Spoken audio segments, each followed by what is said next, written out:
Hello, mambo vipi? Ni Afya na Fadhila tena. Siku ya leo tunaendelea na vyakula ambavyo mama mjamzito anapaswa kula. Mama mjamzito anatakiwa ale vyakula vyenye vitamini, mfano matunda ni mapapai, machungwa, maembe, ndizi na mayai. Kingine, zingatia sana mboga zenye rangi, mfano karoti, nyanya na matango. Vyakula hivi huimarisha kinga na kusaidia ukuaji wa mtoto. Mama mjamzito anashauriwa kula vyakula vyenye folic acid, mfano mboga za kijani kama hivyo nilisema hapo awali, kuna mchicha, kuna spinach. Lakini kingine anashauriwa kula maharage, dengu, anashauriwa kula nafaka zilizoimarishwa na folic acid. Vyakula hivi huzuia kasoro katika ubongo na uti wa mgongo wa mtoto.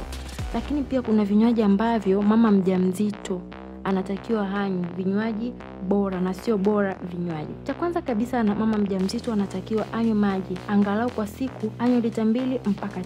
Lakini kingine anatakiwa anywe juisi za asili za matunda. Usipendelee sana kunywa juisi za madukani.